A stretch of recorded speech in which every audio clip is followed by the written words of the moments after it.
And just for a little while before we sign off, which is really sad, but I want us to talk about young girls who are having to deal with issues of domestic violence. And I don't know if who is the youngest age you've had to deal with, for me, and coming through the prosecution service. So how young or how old have they been? Gosh, I can't think now, but if it was in the criminal court, then they would have had to have been over 18. Over 18, okay. Yeah, but I think the thing to think about when we're talking about young women in dating relationships and violence, it's something that women in the women's sector have been talking about for a long time, but other people have felt maybe is not so much of an issue. But we have to remember that there's possibly an added complication in the sense that in the younger generation, the relationships are much more fluid. Whereas for older women, it's either you're in a relationship with someone or you're not. But for the younger generation, that you can hook up for a night and then you're gone the next day, and friends with benefits and all kinds of things. And so the relationships are much more fluid. And so I think it makes it that much more difficult for them to actually identify that what they're going through is domestic abuse, because they might not necessarily think of themselves as being in a domestic in a relationship, but actually if you're seeing someone fairly regularly, but it's all that issue of definitions and what is a relationship, how long does it last for? If it lasts for a week, is it really a relationship? If it lasts for 3 months, does it then qualify as a relationship? And you don't know how long young people are together for and what's going on, so it makes it a bit more complicated, not impossible, but complicated to really get through to them and give them the message that actually if someone forces you to have sex, that is in fact rape. If you've said no, that's rape. It doesn't matter that you were dancing with him. It doesn't matter that you agreed to go back to his place. If you've said no, no is no, and that's rape. So it's just about getting the right message through to them, helping them to recognise. But also we can't underestimate the impact of the media on young people. What they see all the time as being acceptable behaviour is so challenging for some people that they just think, well, we're not going to engage with that and let them just get on with it. But they are the 16 to 24 age group are experiencing a huge amount of domestic violence.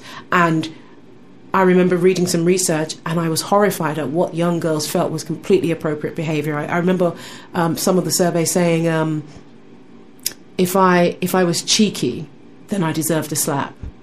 If I argued, I deserved a slap. And I thought, but why? It's okay to have your own opinion. Am I saying be rude? No. But I am saying it's all right to have your own opinion. It doesn't merit a slap.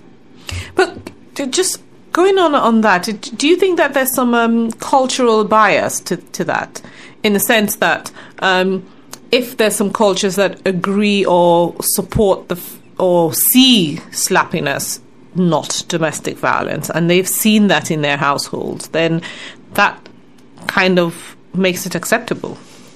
I think we need to be very we need to be very careful when we talk about cultural biases and things, because it can have the effect of marginalising communities that aren't the indigenous community, and so what happens then is we say that happens to those people over there, and so we don't have to deal with that because we don't do that, and it helps us to be more myopic about our own behaviour because we say, well, it might be bad, but it's not as bad as those people over there. Yeah, absolutely. What I would say is that domestic violence affects women, but the manifestation of it can differ depending on where a woman's predominant culture or community, for want of a better word. So it might manifest as female genital mutilation, it might manifest as forced marriage, but easily it might also just manifest as a pattern of coercive and controlling behaviour. In that sense, it's not different. There are just slightly different manifestations in different communities, as well as the usual. Yeah, I think that's a very important point to raise, because I think some people would think, well,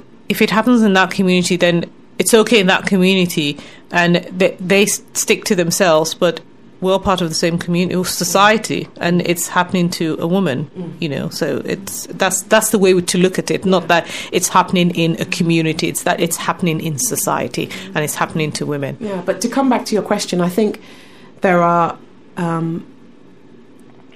certainly what you witness in your own family is likely to have a huge impact on what you perceive to be an acceptable standard of behaviour, but equally what you see happening in the media. So in the wake of Rihanna apparently getting back with Chris Brown, I was following it on Twitter, and there were a load of women who were saying Chris Brown can beat me up anytime he likes.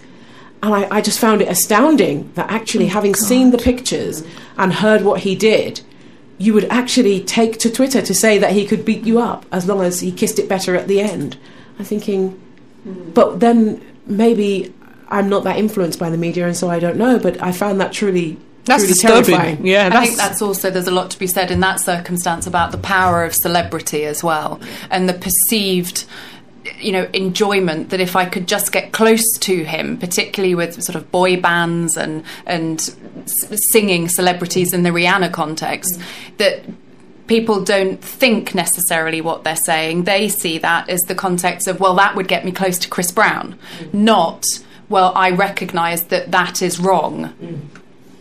Yes, you can say, Mavis. No, I'm just going to say, just to go back to young people as a group, you're talking about different sort of diverse parts of society. There are also kind of stages in life where domestic violence tends to happen more often than other points. And first pregnancy in a relationship is an absolutely critical point for violence to kick off. Suddenly your woman is no longer just your woman. She's busy with this big fat bulge, she's got other things to think about, she's chatting with her female friends, and this is even before the baby arrives. When the baby arrives, then clearly there are huge issues, and young men have to kind of fight their way back into the relationship, and it's a very vulnerable moment. But it's also a moment when there's a very powerful a bit of help available.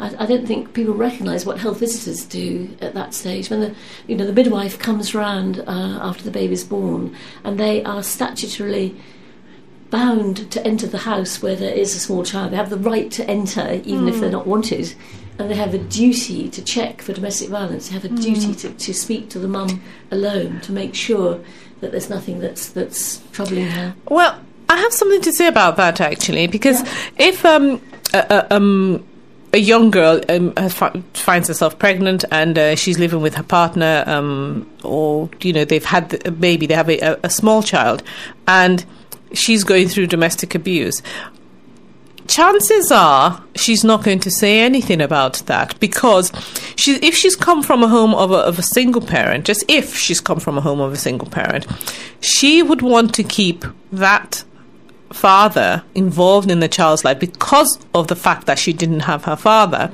in her life, and she wouldn't want to repeat that. So chances are she would want to keep that relationship the way it is. I know it's not right, but I think that's the way her mind will be working, and she's not likely to talk about domestic violence at that age. You've got the midwife or the health visitor will probe and probe and probe and do it one-to-one when there's no one there.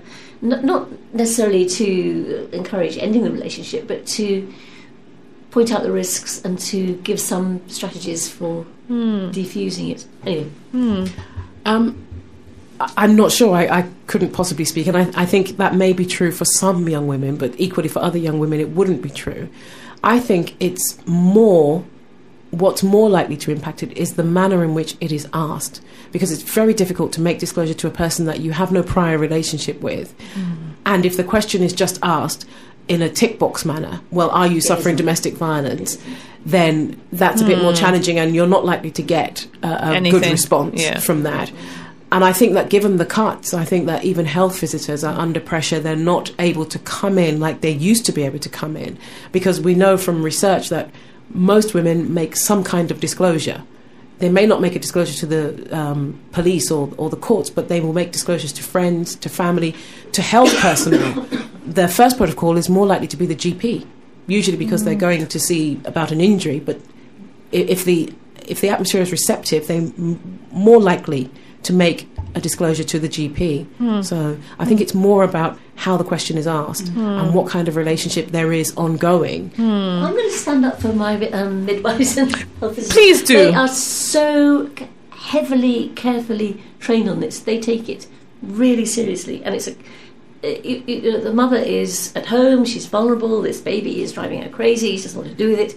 In comes the person who does know what to do with this baby, someone in whom she does immediately have trust, and is helped by. And that is such a good point at which to gently say, are you getting enough sleep? Is this okay? What's worrying you? And it's a really subtle, complex, supportive environment for first-time disclosures. So, but as you say, the cuts, these poor creatures are not going to have as much time as they had. Yeah. No, certainly that's something that we try and sort of come across at Hart Brown in the family department, where we have specialists that deal with injunctive measures and protection for clients.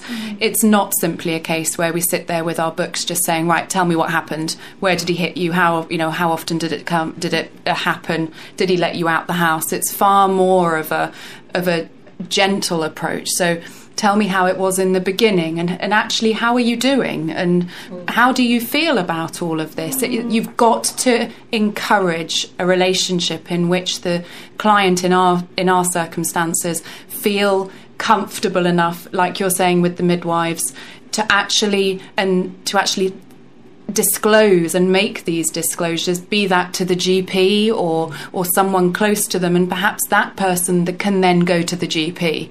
But there needs to be this environment that you can make in order to allow these disclosures to be made. Well, there you have it, people.